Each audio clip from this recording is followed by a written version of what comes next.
देशद्रोह कानून पर सुप्रीम कोर्ट का बड़ा फैसला, कहा देशद्रोह कानून पर दोबारा विचार करे सरकार। कानून की समीक्षा होने तक दर्ज न हो मुकदमे। अदालत ने कहा जो लोग इस कानून की धारा 124A के तहत जेल में बंद हैं वो जमानत के लिए जा सकते हैं कोर्ट। कश्मीरी अलगाववादी नेता यासीन मलिक ने अलगाववाद और आतंकी गतिविधियों से जुड़े अपने गुनाह कर लिए हैं कबूल। दिल्ली NCA कोर्ट में चले इस मामलों में यासीन मलिक ने चुनौती देने से इनकार किया है। इस मामले में अब 19 मई को होगी अगली सुनवाई। पंजाब के मोहाली में पुलिस हेडक्वार्टर पर आरोपी RPG ब्लास्ट केस में पकड़े गए 3 लोग। हमलावरों का सामान मुहैया कराने वाले शख्स फरीदकोट से हिरासत में लिया गया।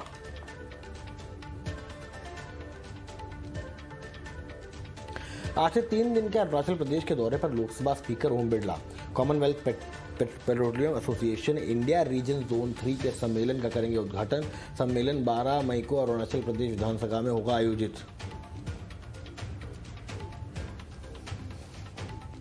आज फिर ईडी के सामने पेश हुई IAS पूजा सिंघल। ईडी के रांची दफ्तर में कुल 9 घंटे हुई थी पूछताछ। भ्रष्टाचार के आरोप में हो रही है पूछताछ। पूजा सिंघल के पति से भी भ्रष्टाचार के मामले में की गई पूछताछ। खदान लीज मामले में जवाब दाखिल करने के लिए चुनाव आयोग ने झारखंड के CM हेमंत सोरेन को दिया 10 दिन का समय।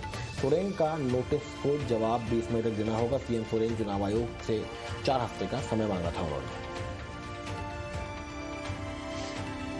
जातीय जनगणना को लेकर RJD नेता तेजस्वी यादव ने बिहार के मुख्यमंत्री नीतीश कुमार को दी चेतावनी। कहा कोरोना तो बहाना है, जातीय जनगणना पर जल्द फैसला ले सरकार, नहीं तो अगला कदम हम उठाएंगे।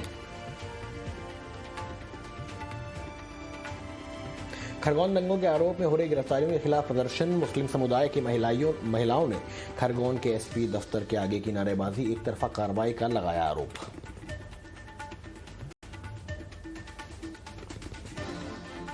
कुतुब मीनार के पास हनुमान चालीसा पढ़ने के मामले में हुई कार्रवाई। पुलिस के साथ हुई झड़प के लगभग 44 लोग आए हिरासत में। राजधानी दिल्ली में पकड़ी गई ड्रग्स की बड़ी खेप। 434 करोड़ रुपए की हेरोइन बरामद। एयर कार्गो से पकड़ी गई ड्रग्स की खेप। डायरेक्टरेट ऑफ रेवेन्यू इंटेलिजेंस को मिली बड़ी कामयाबी।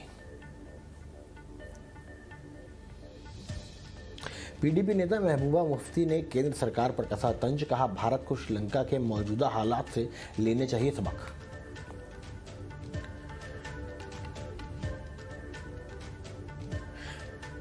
मुंबई में नहीं थम रहा है लाउडस्पीकर का मुद्दा। मुंबई की 3 मस्जिद पर हुए दर्ज केस। सुबह 6 बजे के पहले लाउडस्पीकर इस्तेमाल करने का है आरोप। BMC ने सांसद नवनीत राणा को जारी किया एक और नोटिस। फ्लैट में अवैध निर्माण को लेकर 7 दिन का मांगा जवाब। राणा के जवाब नहीं आने पर अवैध निर्माण को लेकर BMC लेगी एक्शन।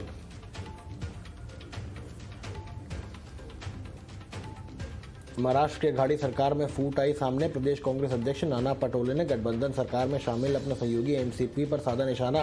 कहा है हमारे पीठ में छुरा घोंप रही NCP, जो सही नहीं है।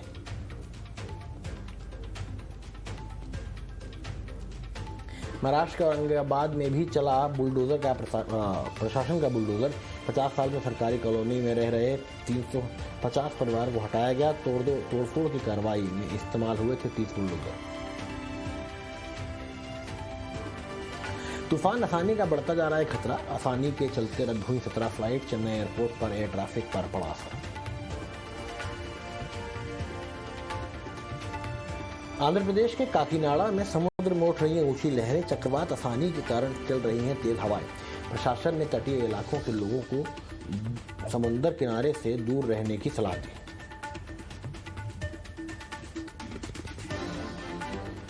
आंध्र प्रदेश के विशाखापट्टनम में चक्रवात आसानी के चलते हो रही है बारिश। समुद्री इलाकों में अलर्ट जारी। मौसम विभाग की तरफ से कहा गया है कि कल सुबह तक ये तूफान आंध्रा के तट काकीनाडा पर पहुंच जाएगा।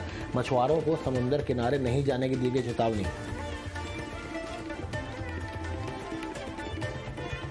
ट्विटर के मालिक एलॉन मस्क ने डोनाल्ड ट्रंप के ट्विटर अकाउंट से बैन हटाने का किया ऐलान। अमेरिकी राष्ट्रपति का चुनाव हारने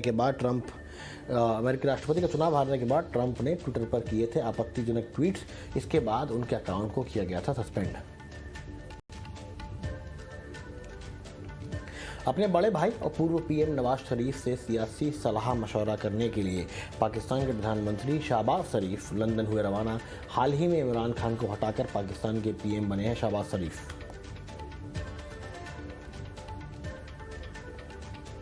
क्यूबा के एक होटल में विस्फोट में मरने वालों की संख्या बढ़ी। ब्लास्ट में अब तक 42 लोगों की मौत। क्यूबा के होटल में गैस रिसाव से हुआ था ब्लास्ट।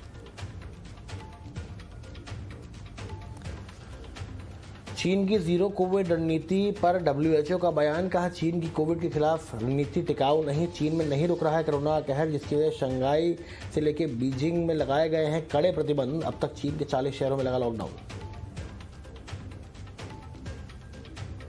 देश में कम हुई है कोरोना की रफ्तार। भारत में पिछले 24 घंटे में 2288 नए केस सामने आए। कोरोना से 10 की मौत। कुल एक्टिव केस 19,637। दिल्ली में पिछले 24 घंटों में कोरोना के 1,118 नए मामले सामने आए। राज्य में कोरोना से मरीज की हुई मौत। वहीं 1,015 मरीज ठीक हुए। दिल्ली में अभी भी एक्टिव केस की संख्या 1000 के पार।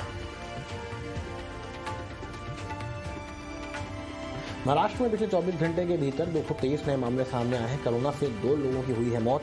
मुंबई में 122 केस सामने आए हैं। कोरोना से नहीं हुई है किसी की भी मौत।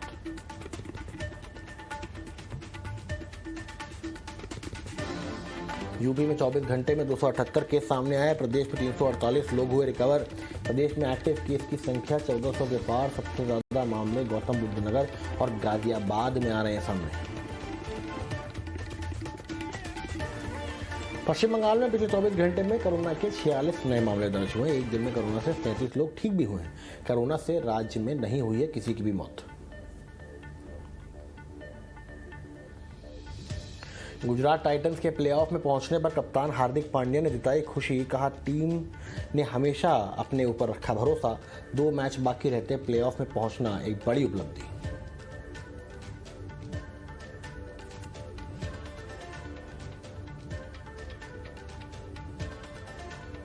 भारतीय टीम के पूर्व हेड कोच रवि शास्त्री की ऋषभ पंत को सलाह। आंद्रे रसल के अंदाज में धमाकेदार बल्लेबाजी करें दिल्ली कैपिटल्स के कप्तान ऋषभ पंत। सितंबर में भारत दौरे पर आएगी ऑस्ट्रेलिया क्रिकेट टीम। दोनों टीम के बीच खेले जाएंगे 3 T20 इंटरनेशनल मैच की सीरीज। T20 वर्ल्ड कप की तैयारियों के लिहाज से अहम होगी सीरीज।